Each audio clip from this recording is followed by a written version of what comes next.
Hi there, and welcome to a long overdue episode of Sewing with Sumit. Well, I realize it's been about 6 years since I made my last Sewing with Sumit episode, so I guess it's about time. Today's episode is going to be about modifying t-shirts. Specifically, I'm going to concentrate on the sleeves today. So a lot of times, especially if you're small and skinny, you'll find that t-shirts can make your arms look not so great because they have these really long sleeves.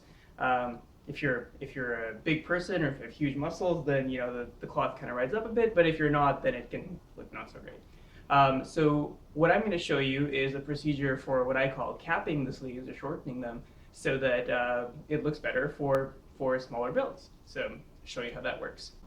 Now to give you a preview what this is going to look like, I just folded over the sleeves on both sides.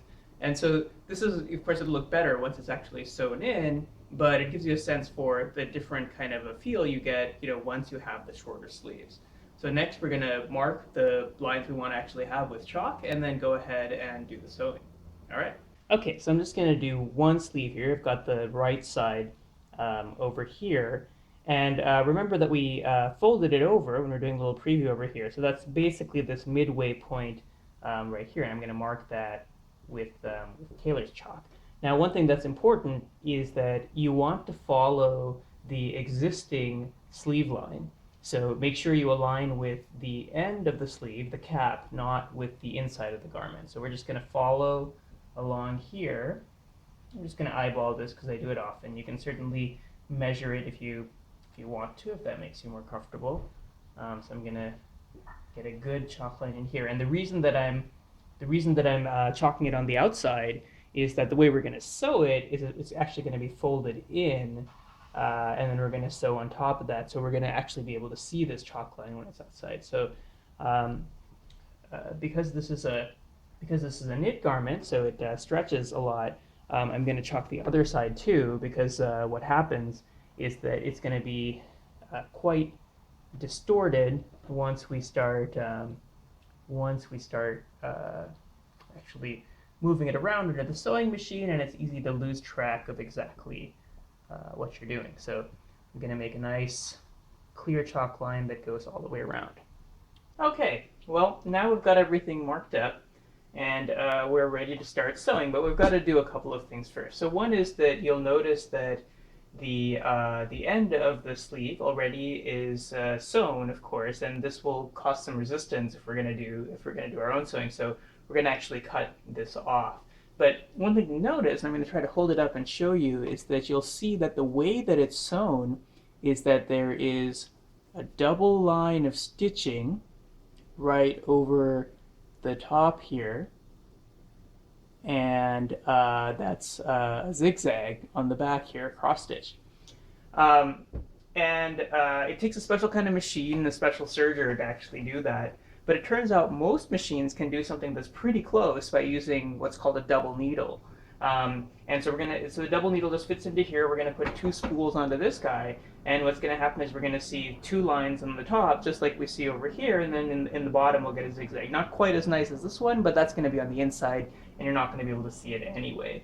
But the reason they do that kind of stretch is both so that it looks nice on the outside, but also because it gives a very nice, it gives some stretch to the stitch. You don't want the sleeve to be like completely tight and rigid if you use just a straight stitch. Okay, so let's get started. I'm first going to cut off these end pieces. Use my large scissors for that.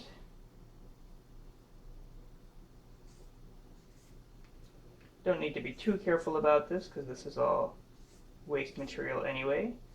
What I would recommend is just to cut the little bit that's right leading into the sleeve at the top and bottom, just because that'll make things a little bit easier when you're sewing. Leave a little bit of room because you're going to be sewing onto that, but just give yourself a little bit of slack by opening that. Okay. Now let's go ahead and let's install that double needle. So the way that this works, and this is going to vary by machine, and if it might not be super obvious if you haven't done this with your machine, but if you can find the manual or if you can just kind of look around, usually there's a way to put on two stools. In this case, we have white thread in there right now, so I'm going to put black thread into both spools, so you'll get a chance to see me do both.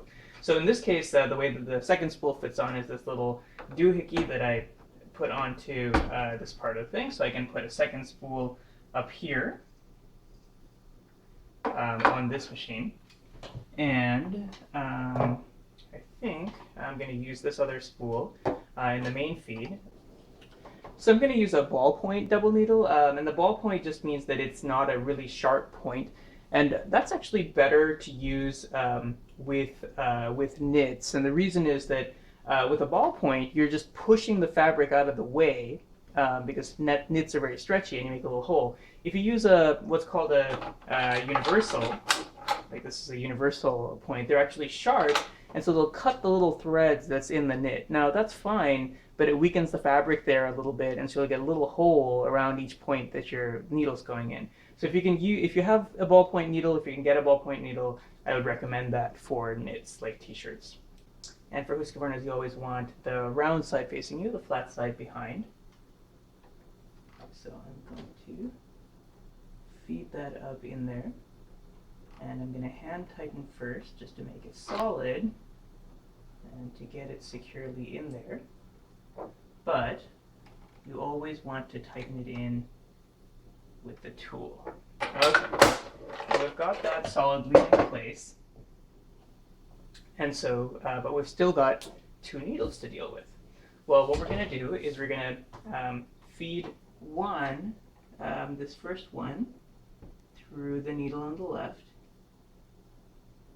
And it doesn't really matter which one you use, but it helps to have the paths cross as little as possible, just like in Ghostbusters.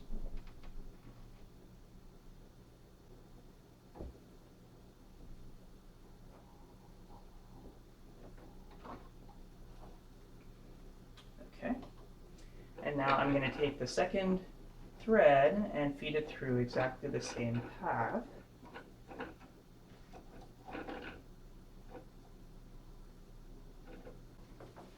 Okay, now we're ready to actually start sewing.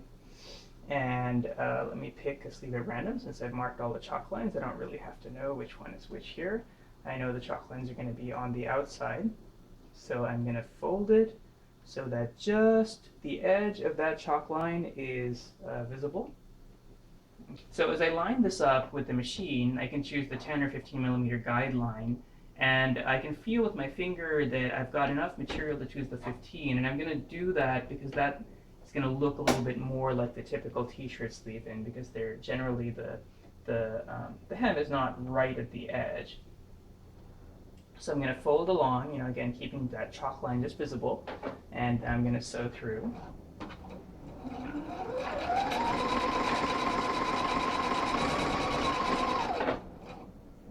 So once you get down to it, this is actually pretty fast going, and I'll show you through one sleeve. Okay, hold with the chalk line.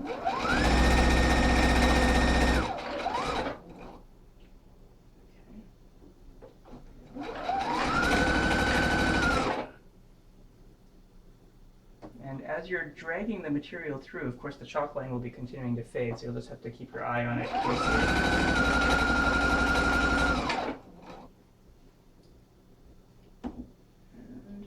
And that's just the end of the chalk line here.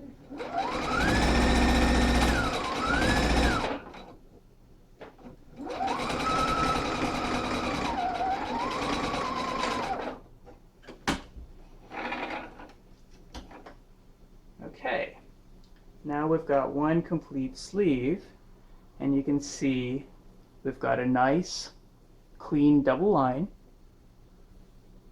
up here, and then we've got that zigzag underneath, so we get good stretch. And I'm going to do the other sleeve on my own here. So there's one remaining issue. What's going to happen is that since we've actually made this tube a little bit shorter, what will often happen is that the end of the sleeve will pop up a bit because the diameter is actually a little bit bigger for the place that it's going to end up on the arm. So I'm going to put it on, show you what that looks like, and then I'm going to show you how we fix it. Okay, so now we've got the length the way that we want it, which is great, but there's a little bit of sleeve popping. It might not be obvious that's what's happening, but just basically these are a little bit bigger than we want them to be. They should be really tighter at each point. So what we're going to do is we're going to actually take it in here. We're going to shorten the fabric a bit here and actually have them be nice and tight around the arms, and it'll be a sleeker look. So let's go and do that. Okay, we're back at the machine. First thing we have to do is get back to the single needle. So now that we're back to the single needle, and I've turned the t-shirt inside out, I'm looking at the sleeve. So it looks gigantic, when I look at it like this. But what we want to do is shorten the bottom part here, the part right next to the armpit. And the heuristic that I usually use is I take the angle that the rest of the body of the t-shirt is coming in, and I just kind of extend that straight into the sleeve. And that tends to work pretty well. It's just a rule that works well for me. You may have something that's slightly different. But I'm just going to do that, and so that's going to mean I'm going to cut through here. So I'm going to just chalk the line. I usually just eyeball it as I'm sewing, but just to kind of show you what that means. So I'm going along the line of the shirt and then just cutting off that end piece. So I'm going to stitch through here, and I'm going to double stitch it just with a straight stitch. But I'm going to go through twice just because this is going to bear some load.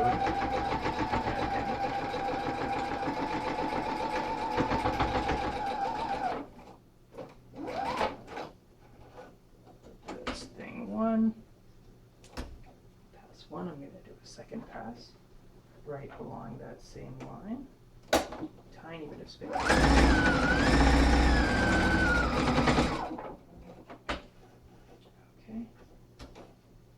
Okay, so there we have it, and I'm pretty confident this is still a conservative cap, so I'm just going to go ahead and trim the excess.